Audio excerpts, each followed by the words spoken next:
Ok, empezamos, ¿eh? Vodka martini. Shaken or stirred? Do I look like I give a damn? This was a game changer in James Bond Casino Royale.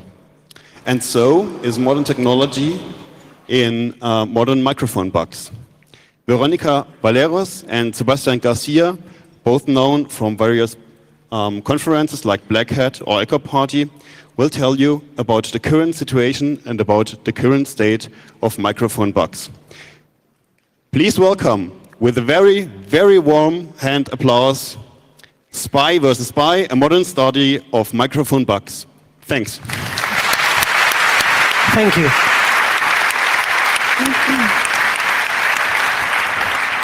Hi, everyone. There's a lot of people here.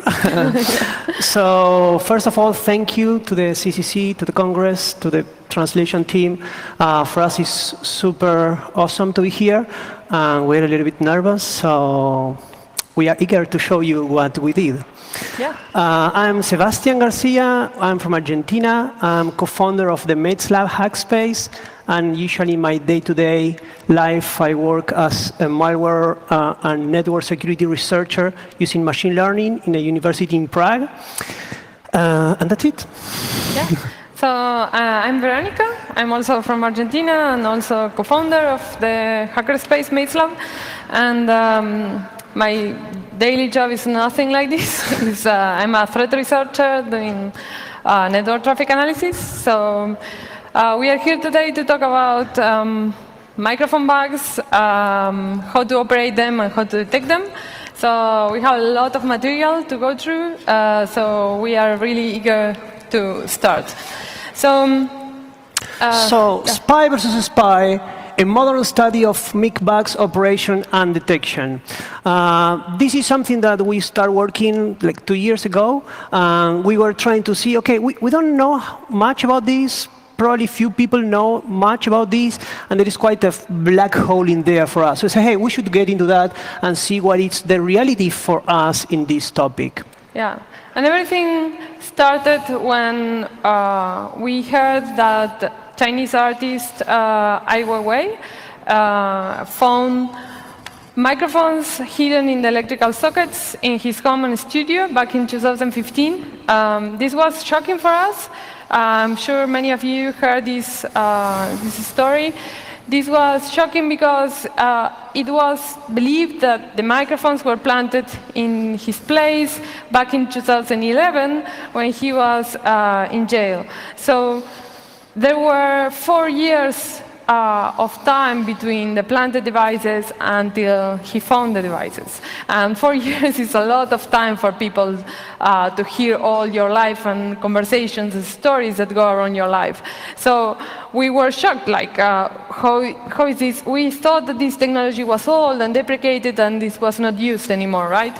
And we were wrong. So we started saying, well, why we don't hear about this anymore? So we started digging news, and there were a few other documented cases, like in this was, that had a little political emphasis because they found a bug in the Ecuadorian embassy in London.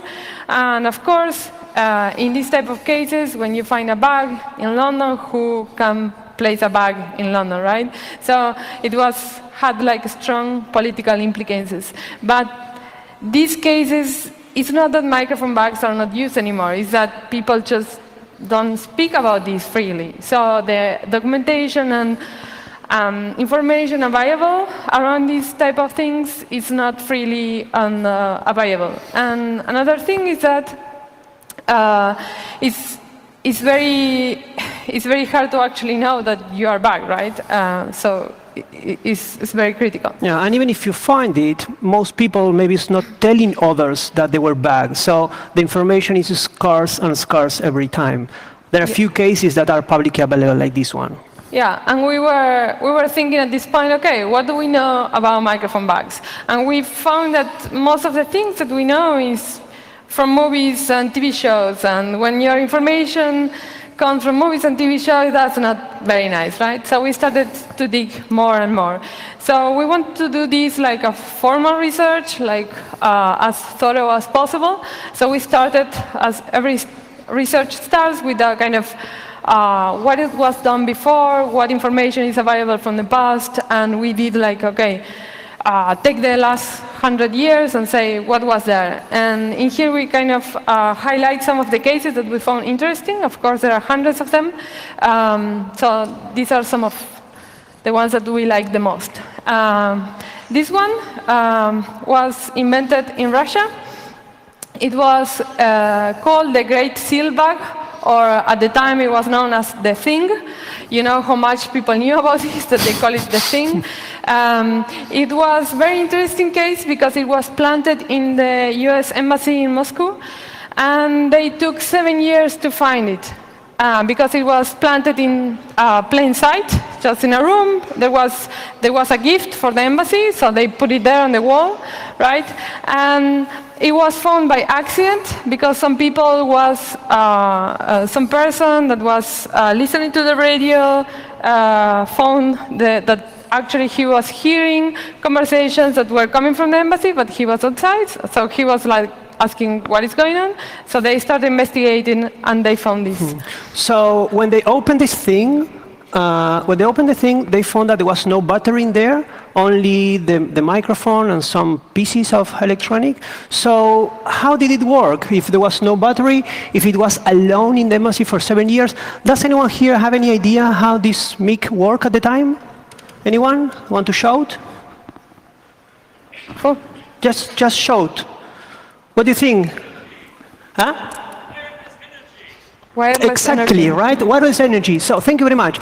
So the idea was that somebody from the outside was emitting electromagnetic energy frequency, right, into the embassy, into the thing, powering up the thing, and then the thing was there capturing the sound, converting this into electricity, modulating frequency antenna, and transmitting back. They call this illuminating the embassy, right? They were pointing electromagnetic frequency. So, yeah, the people between this, inside this illumination area, didn't feel so happy at the time.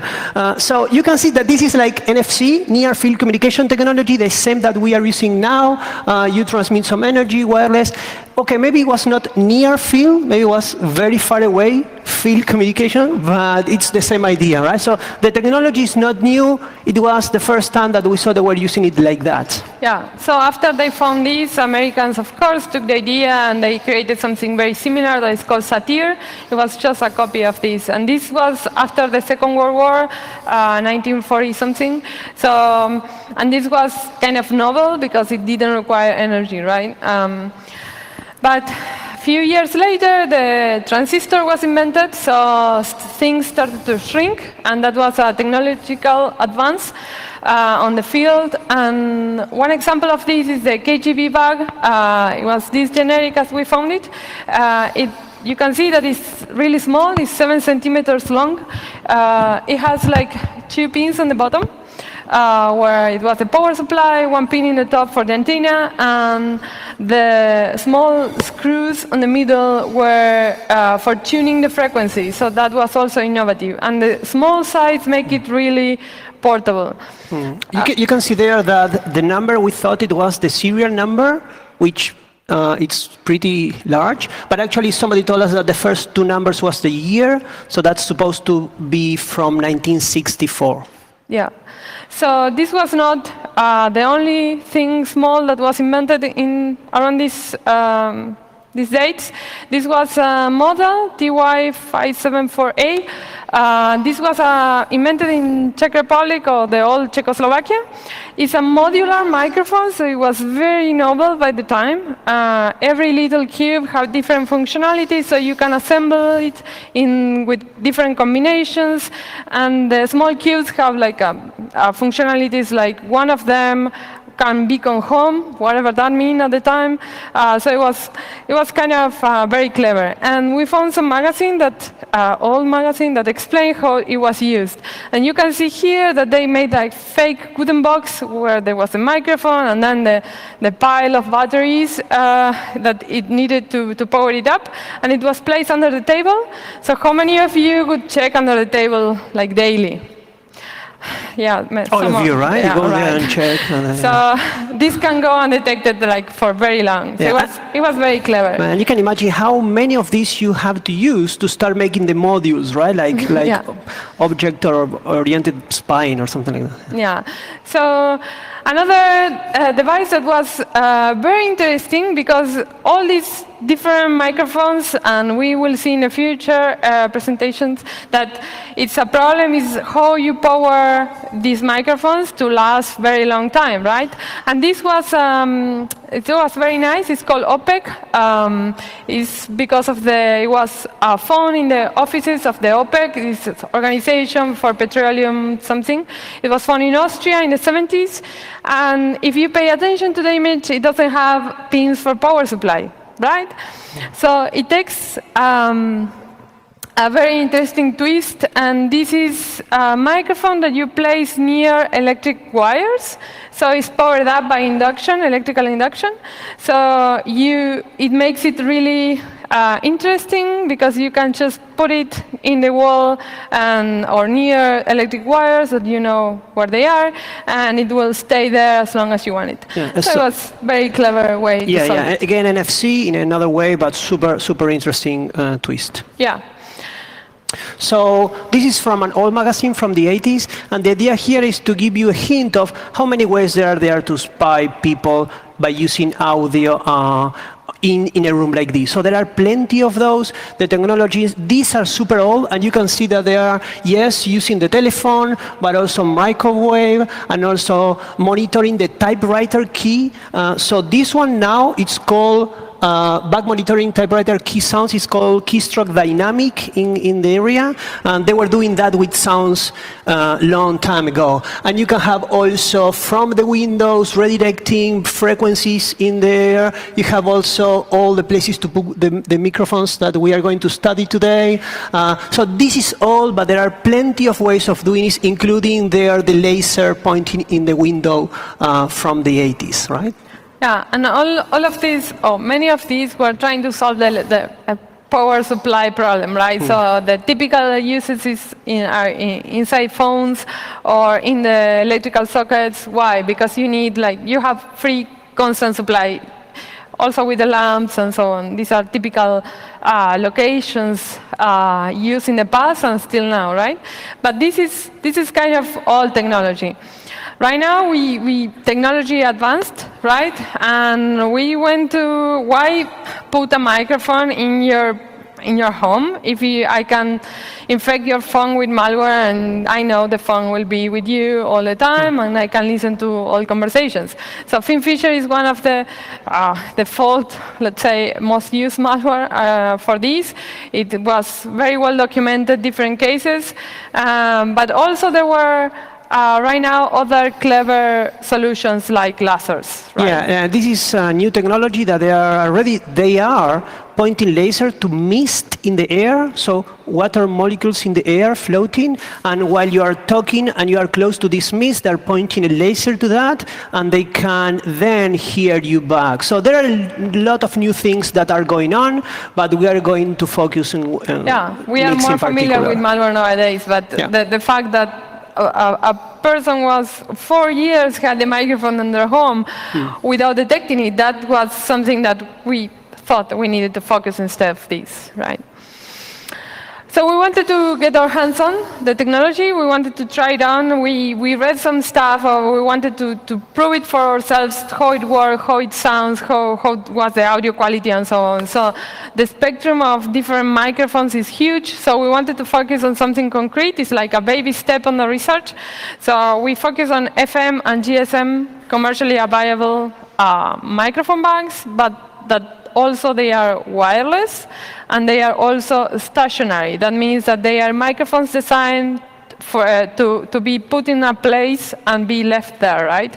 You put it, I don't know, on the electrical socket and you just leave it. So there are other type of microphones that do not fill these characteristics. So we try to reduce the scope somehow in this direction. We started looking in typical ways, Amazon, eBay, and other sites for microphones.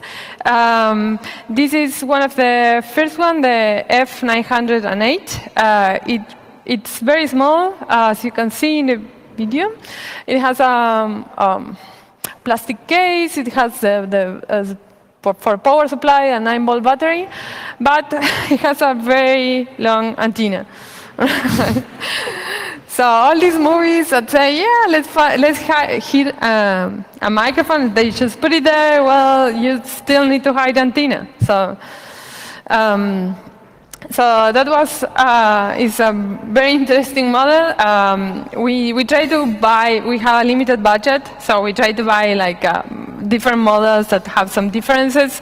This one was around $33 US dollars, and it has an advertised range of 500 meters.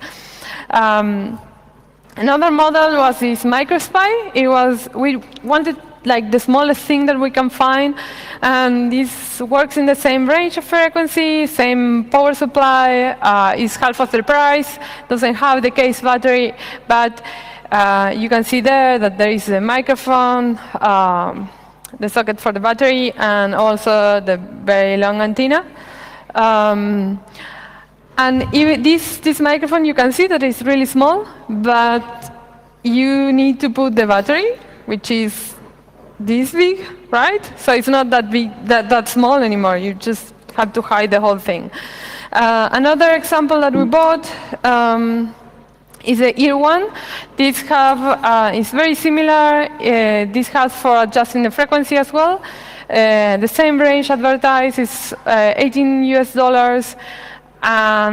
The only thing different is that it has like this cable for putting the battery, which is a bit easier to kind of place it and hide it because you can stretch it a bit more, right? But it has also a very long antenna.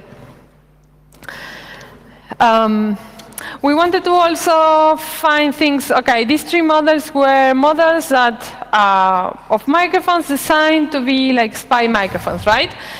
And we started to think, what kind of devices could people normally have at their homes that can use for a spy microphone? So we found this. This is the Beurer BY04. These are baby monitors that work on FM frequency for some reason. This is very interesting. It's more expensive. The frequency is higher, 800 megahertz.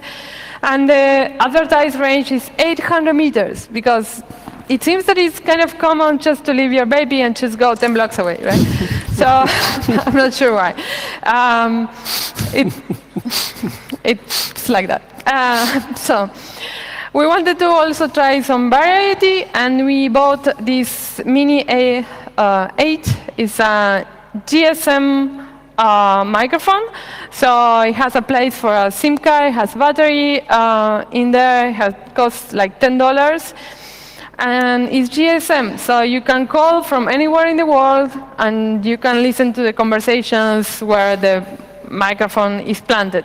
And also you can configure it to automatically detect a conversation. When it hears noise, it will automatically call you back, and you can respond, and you will hear what is going on. So it's very clever. It's small, but it's a different technology. So it's not FM, and the detection is different. Yeah, and this was a huge advantage, right? Yeah. So you can put it anywhere in the world and call. That is quite improvement in range, and also you can actually wait for somebody to make some noise, right? So this is a total different way of listening to others. Yeah. So this is kind of a summary of the comparison of the different models. The three FM ones work in the same kind of frequency. The baby monitor works in a bit different frequency, but it's kind of the same. It has more range advertised, and you can see the difference in prices. It's kind of commercially accessible, right? So the next step was let's try to hear them, right? Let's try to see how it actually works. So we started doing experiments of listening. And we were doing this in a normal neighborhood, and we found that there was actually several blocks away you can hear perfectly the microphones. So this typical movie that there is a van in front of your home, hearing, that's not needed actually. You can hear from 300 meters away and it's perfectly fine. So that was very interesting.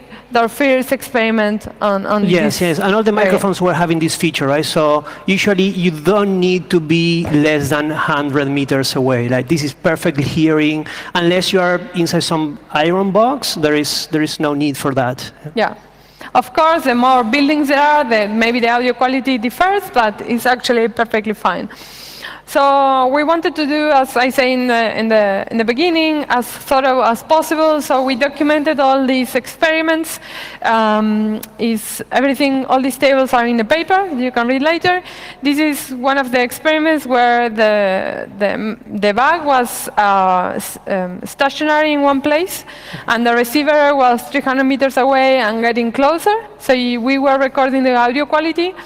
And in most of the cases, it was very good quality, and also I think the best case was where the distance was 15 meters and the person was 5 meters away. But even with 300 meters away, it was not that big of a difference. So that was very interesting for us to find out, like first field experiments. We forgot the bit.ly at the beginning. You want to try the bit.ly to see the slides? Yeah. Okay. So super fast, but we forgot. If you go to that link at the beginning, bit.ly/spy34c3, you will see the slides in your computer moving with us. So you can actually click and copy the images and everything better than in here, right? Sorry, forgot. Okay. So. There.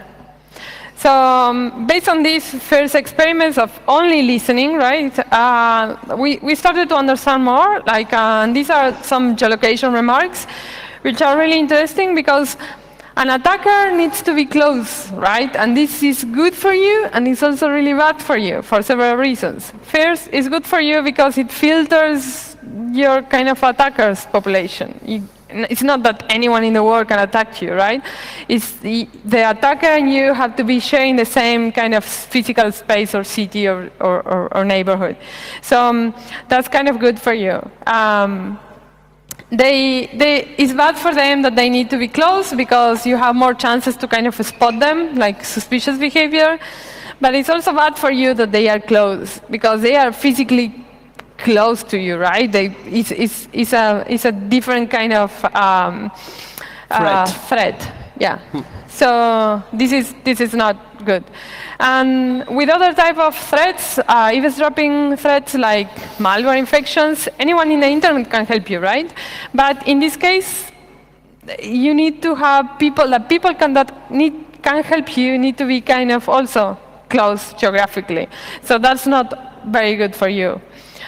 Another remarks, we try to do a battery autonomy validation. So the different devices have advertised battery duration. Like for example, the MicroSpy has an advertised battery of 168 hours.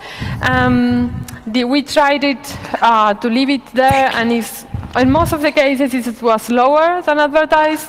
The only two cases that was accurate was the ear one, was around 100 hours, and the GSM one, which was 2 hours. That is really small time. Even the 100 hours is really small. Imagine that when the battery is out, you need to come back and just change the battery. So you need to have physical access to the place, and that gets things really complicated. Yeah, and this is related to how you are targeting your operation. If you want to put a microphone, you have to know where and what you want to listen, to whom, in which place, because your window of opportunity is super small. So this is giving you an idea of, okay, what can you do with which microphone? It's not that you can just use any microphone, right? Yeah, exactly. we wanted, because we work in our daily lives, working analyzing malware, we wanted to make some notes on how this is different from malware. Why would I choose malware to infect your phone, or why would I choose to place a microphone? And when you try to infect someone with malware, imagine that you don't have physical access to their phone, you have to plan a phishing campaign, you send a link to somebody, and the successful infection is not guaranteed. The guy might click, or the version of the operating system might be wrong, or something can happen, and the infection is not successful.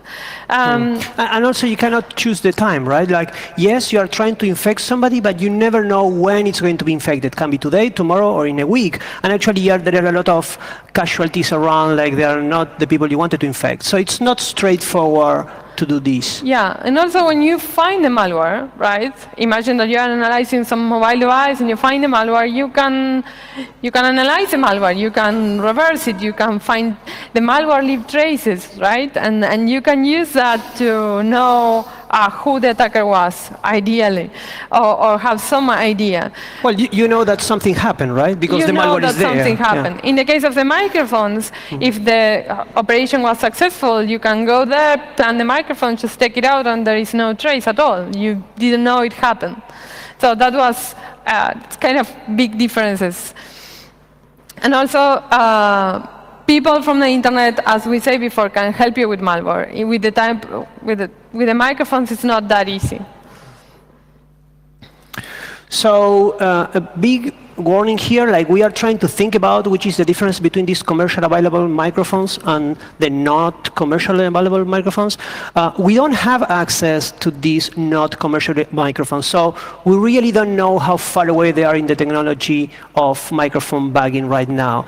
Our ideas are that first is the choice between electricity or battery. So if you want to listen to a specific conversation, maybe with battery you're okay. If you need to listen everything that is being said for a long time, then you need to plug to electricity, and this is constraining interruptions a lot. And then we have the problem with the transmission or storage. A lot of microphones, if you look at the, okay, so we don't know what happened with the microphone that was fine, but IYY, but if you look at it, it looks like there are several modules. There is the antenna and the battery and the microphone, and there is another box that maybe is storage. We don't know, of course.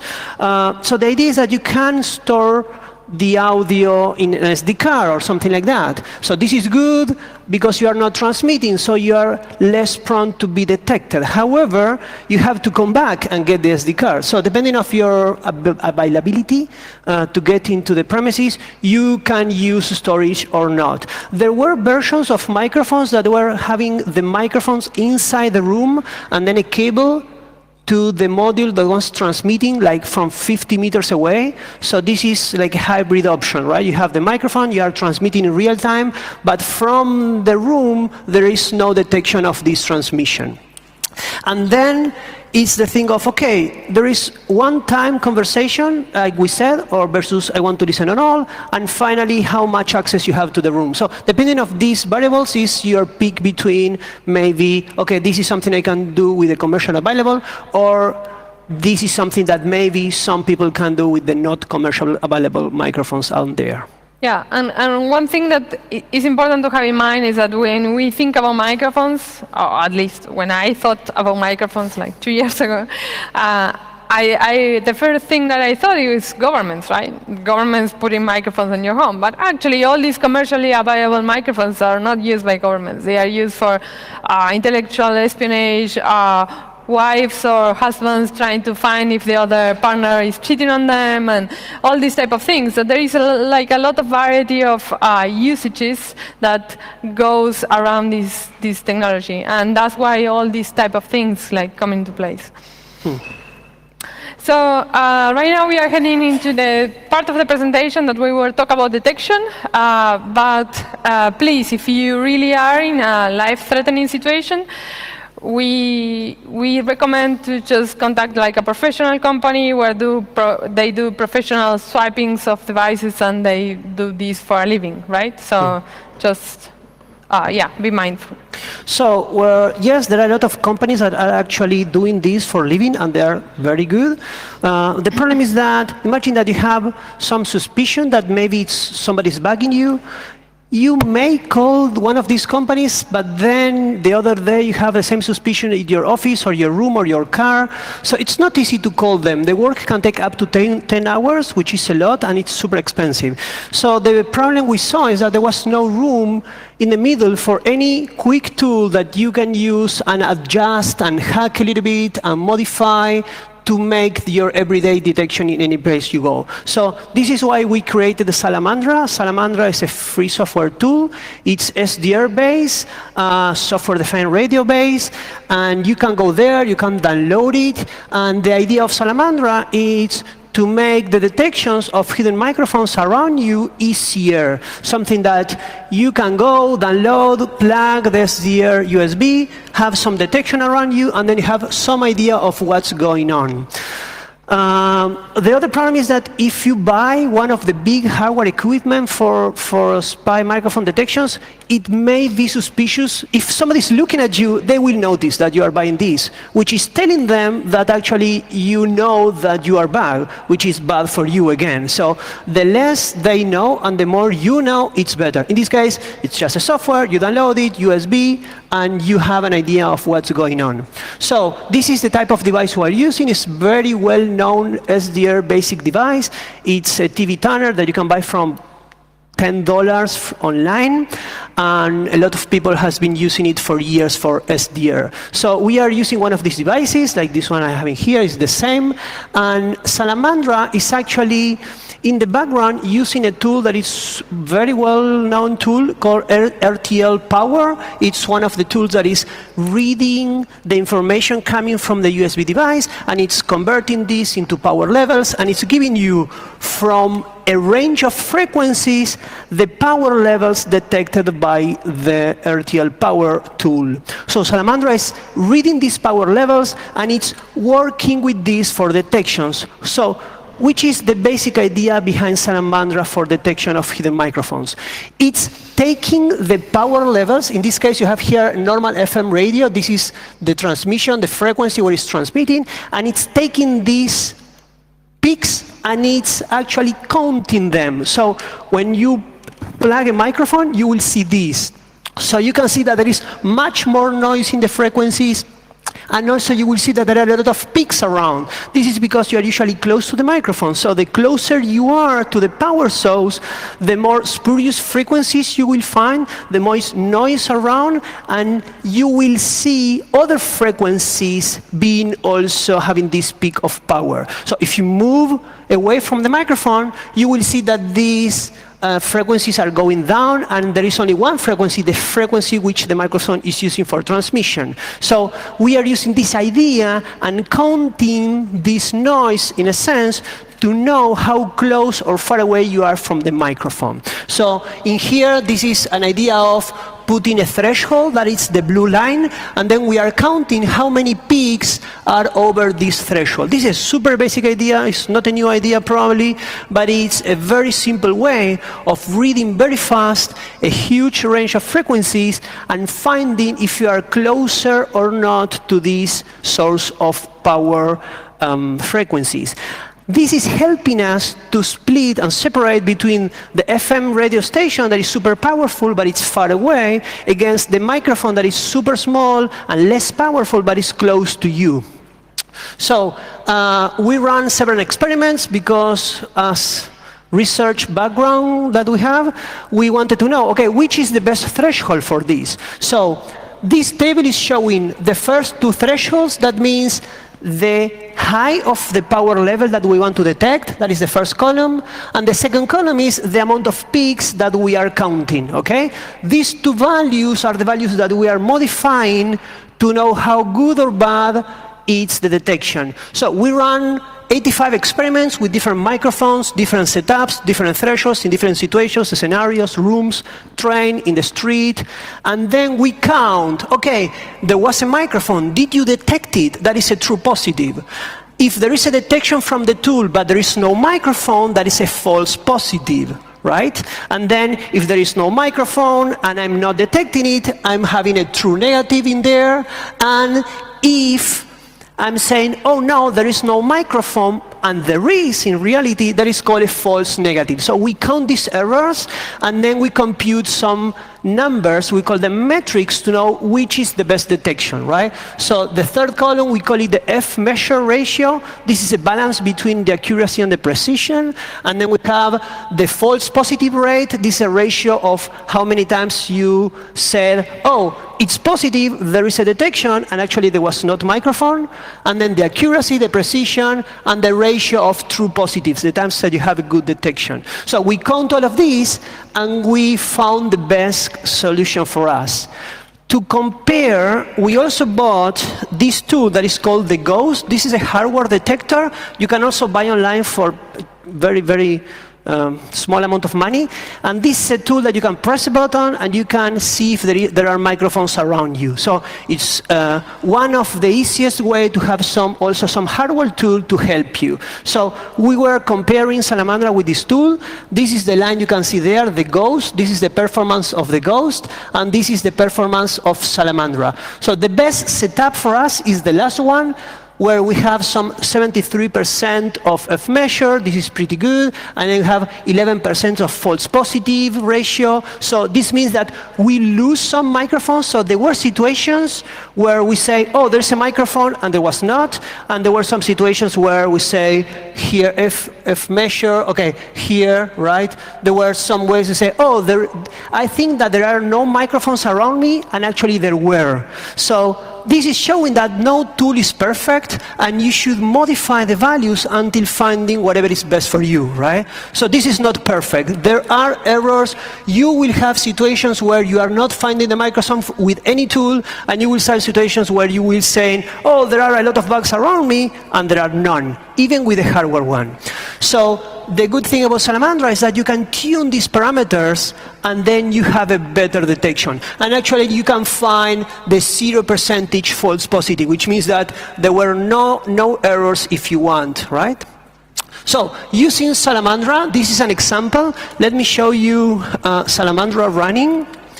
So one of the good things that we thought about Salamandra was that in the detectors, hardware detectors like this, like the Ghost, you need to be pressing the button in order to be able to have a detection or not. And you cannot just be pressing the button all the time, right? So these type of softwares make it that you can leave it running, and then you just go to work and come back and try to see if there is a difference or not. So here, this is the basic interface of Salamandra. Now it's running in some frequencies, and now there are no detection. And then this is the first bug I was showing you. I'm going to plug it to the battery, and now this is powering on. It's taking my voice, it's converting into the antenna frequency, it's transmitting around, and then here I have plugged the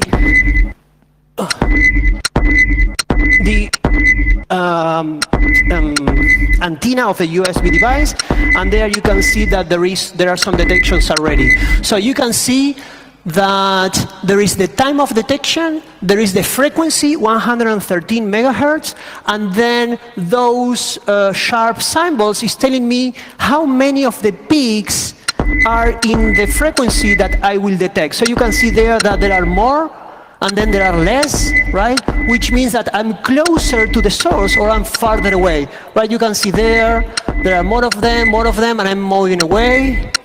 There is a time delay, of course, in there until there is no more detection because I'm so far away. So this also brings the problem that it's not that you just go into a place and put a microphone, right? You need to think about the interference of devices that are there, and it's like really complicated.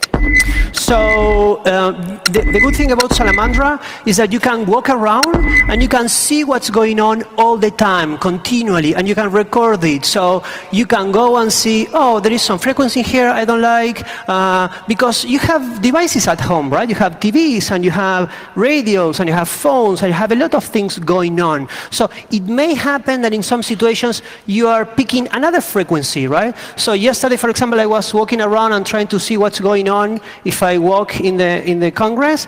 And actually, I was surprised that there were no detections, so Salamander was not picking up any hidden microphones, which is good.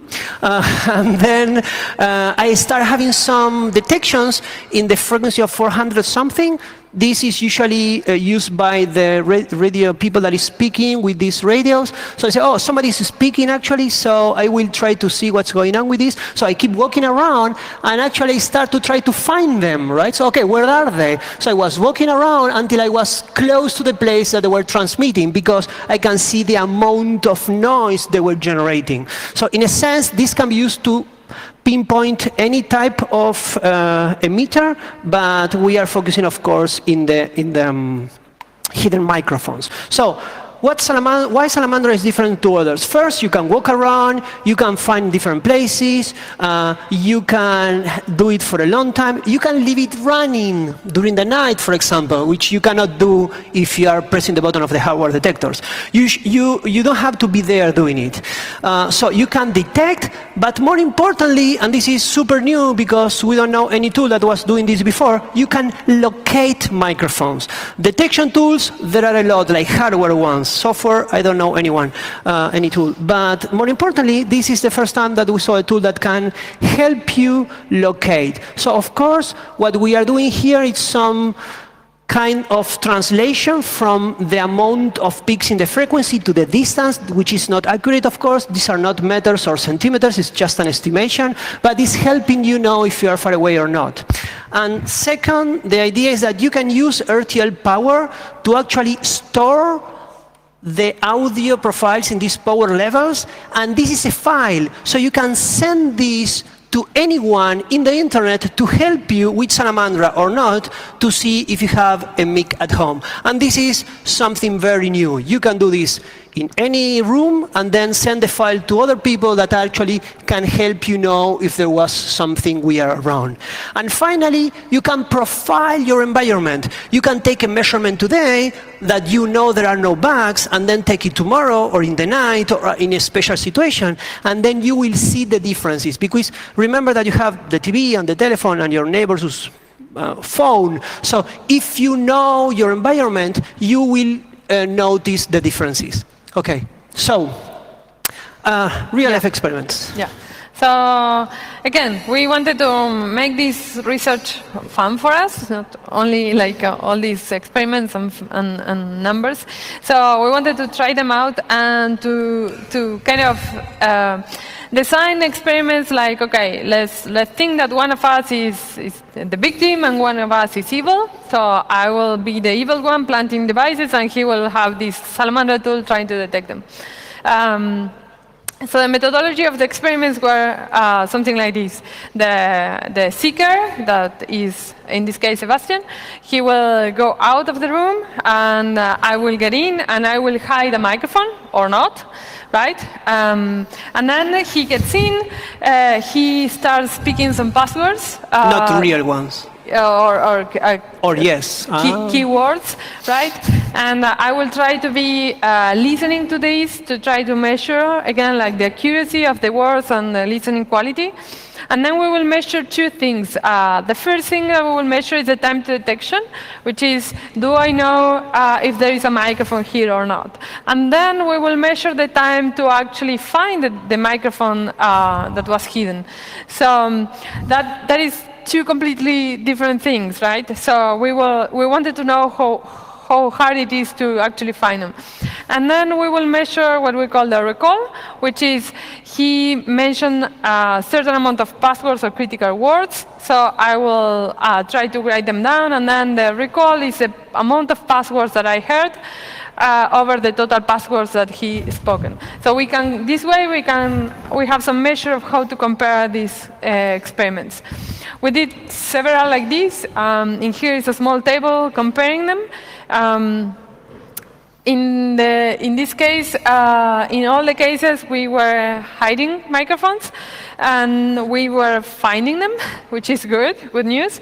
The time to detect was in almost all cases like really short, like in a matter of minutes. You can save with a a certain level of certainty that there was a microphone, but you can see the difference between the detection and the time to locate them. It was like kind of takes far more time to actually find them, right? And we also measure the recall, as we saw, the amount of passwords spoken over the passwords that I could listen.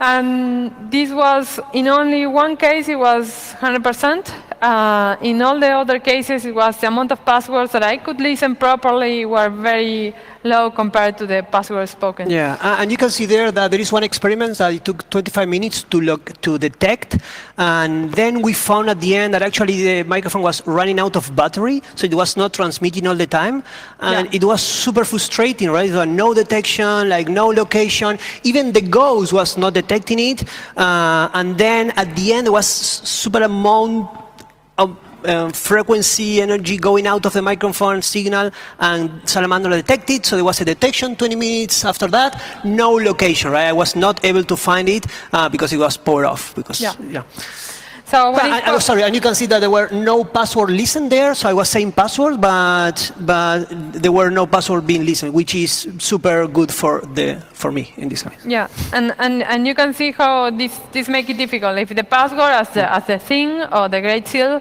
it was not emitting anything, you can actually not find it because it's not emitting anything. So this was very nice to compare. And here are some pictures of the best locations that I found to hide the microphones. This was actually from the example of the Czechoslovak bag, so I hid it under the table. It took like really long to find. It was kind of the last stone left in our place. We were almost, Sebastian was almost starting to kick off the wall, so it was very fun, and it was very interesting to see to understand like the logic of the people, where are the typical places where you go to search and the other places that you just give for granted that there is not there. Yeah, because the signal is bouncing around, so the problem is that you may have good detections in two places in the room, so it's super easy to say, oh, it's here, and start breaking everything apart, but maybe it's not there, right? So it was super difficult to come down and say, okay, this is the place, I really think it's here, and then searching around you, right? So detection, it's at most 1 meter around you, so it's actually a lot of places if you think about it. Okay, 5 minutes. Yes, 5. So another place that was very, very hard to find was this one. Okay, so we can ask, do you know what is the microphone in there? It's a whiteboard, in case you... Yeah, it's a whiteboard, and this was very interesting because it had like a little thing that you can open and hide it there. So it was very fun because it took almost forever to find, and it was very fun to see people searching for it and not finding it, because it was, again, just in front of people's eyes, right? It was very clever. So also in front of a whiteboard is a very nice location because the people is having talks in there, right? Yeah, maybe very interesting talks. So, conclusions. Hiding a microphone, in my experience, was very hard because it's not that you hide it in the bathroom or in the kitchen, right? You have to know your target. You have to have physical access. You need to know where the important conversations happen, right? So, and what you want to find out. So you also need to solve the problem of the power, and you need to understand the behavior of the people. Yeah, and even if you have some locations that you want to hide, remember that yes, you can put it underground and nobody will find it, but you are not going to listen. So the location, it's super hard because you need to listen and not to be found. So this is something that it was very, very hard. I was moving around half of the house and was not able to find for a long time. So detection with Salamandra is really fast. You can see that it was a matter of minutes. And listening was hard. I think we have some examples here that we can quickly play. So do we have audio? Yeah, sure, you should have. No? Can we have audio from the computer? Thank you. So this is with music. We are trying some FM music in the background. So the thing with this microphone was it was very interesting to kind of Yeah.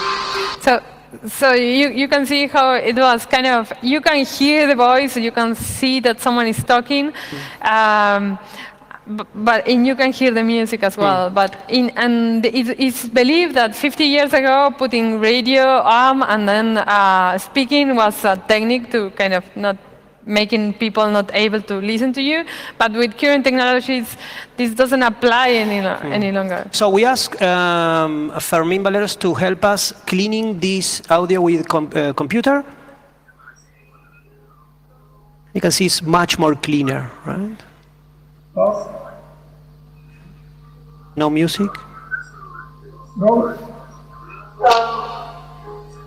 The thing with these microphones it was very interesting to kind of... Okay, so yeah. So basically, the point is that you can kind of really quickly. This was half-hour work, and it's really easy to completely remove the music, right? So it's not that you should not put music, but you should not believe that music will cover up for you, because that's not longer imagine true. if you have resources and a large organization. This is very easy to do, right? So don't trust any noise around you to do this. Yeah.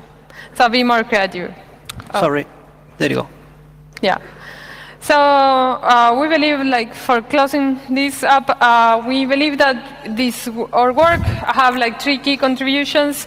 First, that we did a systematic research on the usage and performance of these bugs, and we haven't seen any other work doing things like this. We hope that after this talk, you just get your SDR and you try to do stuff like this with other models. Maybe, I don't know, your grandma has a microphone that stored somewhere, so you can try it out.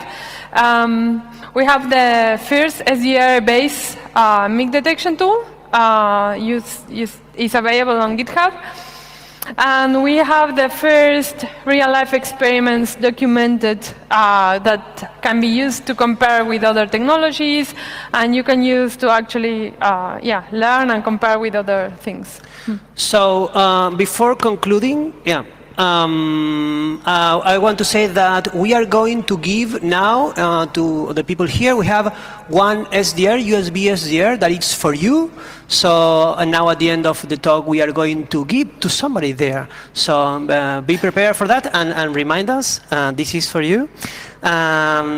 Second, can you give us, please, the microphones that were there? So yeah, there are spy microphones, but we want them back, so remember to bring them. And to conclude, we can say that audio eavesdropping is a real threat. Don't be fooled in here. Yes, it's not straightforward. Yes, malware is easier in some ways. This is still happening as far as we know. So be aware of the threat. Now you know how at least commercially available microphones work, so you have an idea of what can be done and what cannot be done. This is important for your protection. And then be sure that you are taking the measurements to protect yourself. So go there, download Salamandra, help it, modify it, hack it, find microphones, tell us about them, advance the fields, and try to help others. So every time we are talking about this, there are a lot of people concerned about this. They say, oh, I can do with some sweeping of my hotel room, for example, right? This is something that can help you a lot. Yeah, so try it out, let us know how it works, and yeah. Thank you.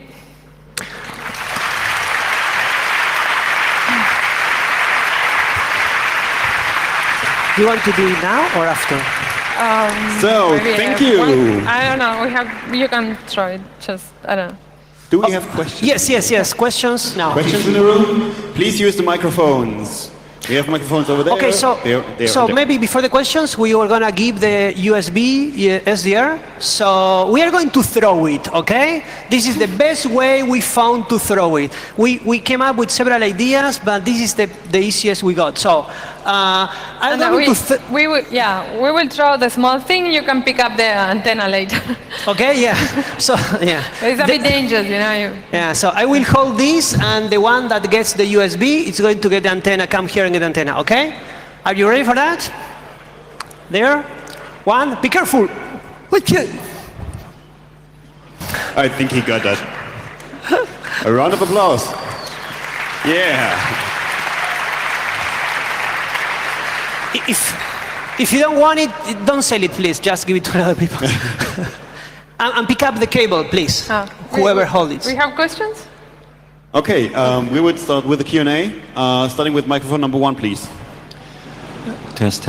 In the Snowden leaks, there were kind of internal catalog where one department showed off to the other departments what they can technically do and what the amount of money is they need for it. Did you look at these catalogs for equivalent technique of the NSA, or didn't you look at these as a source? We didn't look at that. Did you? No, we have no idea. So we don't know if there was some idea there about microphones. No, sorry. Thank you. Yeah. Thank you. Microphone number 2, I think. Yes, he's hidden behind the cameras. Thank you. One question. You talked about FM microphones, and you said that this is the technology that is commercially available. But do you know which is the technology which is professionally used by, I don't know, government agencies or... I mean, does everybody use FM? Of course. No, yeah. No, I think that nowadays it's easier to go digital way. So like the GSM that we have in here, it's much more safe to do. Yeah. There are some limitations of the technique. It can still be detected, but it's not so noisy. And remember that we didn't have access to any of this equipment, so it's just our ideas based on the pictures and based on the information we found about real cases, how they are doing it. However, if you look at the microphone in the Chinese case, it doesn't look like too advanced, right? Yeah. Thank you. And microphone number 3, please. Thank you. Thank you for the talk. What I really like about your tool is that it can be run 24/7. So that will even work or detect more advanced bugs that store the audio and then forward it compressed only when the victim is supposedly sleeping or out of the home. That's a really good idea. Okay, thank you very much. Thanks for that comment. Microphone number 4, please. Now that SDRs are available, cheaply available, so you can monitor the RF spectrum easily, what you do. Thank you for doing that, great project. Have you thought of extending it to the light spectrum? Because all the LED lighting works with switched power supplies, so that it would be easy to kind of PWM signals out of that? No. So, no, we didn't thought about it. I think it's a good idea. I'm not sure if the same methodology will apply of the noise around you. Probably not. So I think that it's possible, but we should come up with a new idea about how it's working. As far as I know, with lasers, you have to be in the path of the laser. So the detection is not being broadcast in that sense. So maybe it's quite more complicated in that case. But I think there are, like you said, plenty of situations that we still have to go and check how we can do to protect ourselves in these situations. Yeah. Or you can try it out. Yeah, you can try, please. Thanks. Microphone number, I hope it's 5. Yes. It is. So as an inspiration of how to take this one step further, if you could manage to attach the antenna to your mobile phone and run the application on your mobile phone, then you could make use of technology recently developed or like released by Apple or Google, like ARKit for augmented reality tracking, which would allow you to track where you are in the room, and then you could, by fusing the different signals you received over time, you could show a heat map, which would exactly show you the possibility or the possible places where there could be something. Yeah, Sorry. Yeah. That would be awesome, actually. We thought about, like, we need a heat map here. Like, I'm walking around and I was remembering the best location points, and I was not able to plot that. So I completely agree that a small location system trying to convert into this would be awesome. I'm not sure. Maybe we can even do with Bluetooth devices or like the VR, like you said, like their infrared cameras. Maybe now. It's okay. If we do that, it's not going to be so cheap or easy. But I agree that it's going to help a lot on that. Yeah. You would basically get the location. Only one question, please. Okay. I do not see the signal, Angel, but do we have? We do. Okay. So please, one question from the chat. The internet wanted to know if you have done research about bugs that use other communication technologies such as Wi-Fi. Yeah, no, not so far. We focus specifically on FM bugs because it was like the easy first step on this direction, and we needed to reduce the amount of the spectrum to something that we could manage to do like in 1.5 years. Yeah. So yeah, no, we didn't do that. Yeah, so hello internet, but no, we use GSM that is also digital. It's not the same as Wi-Fi, okay? I think that Wi-Fi can be more difficult because you have a lot of Wi-Fi around you all the time. In the case of GSM, you may see the hopping frequency if you are using hopping frequency. So we managed to detect the GSM that it's digital. We never tried with Wi-Fi so far. So maybe that is better for the listener. Yeah, and remember we have like a 14 pages long paper with all the experiments documented, so you can go check it out and let us know if you have questions or ideas, or you can experiment it on yourself and try it out. Thanks. I think microphone number 8 has a question. Yes. Hello. Yes. Thank you for your talk. Is there any reason why you went with the strength of an FM signal versus trying to reproduce a tone? So a suggestion for Salamandra, perhaps you emit a particular tone frequency and then you look for any FM broadcast on the spectrum that can also match that tonal frequency, not unlike a guitar tuner on your Android phone. Yes, actually that was the second idea to put in Salamandra, so that was super good. We say, we are going to actually generate a pattern of tones, and then I will search this pattern matching the frequency. And we were super excited to implement this, and then we figured out that, well, we didn't need it because it was working so well that it was like, okay, maybe we don't. So, but I agree, it's a super good idea, and I want to implement it, or somebody implement it at some point in the time, because it's super nice to have this pattern, and then you can actually filter out a lot of false positive errors, a lot. So yeah, I agree. Yeah, thanks. Yeah.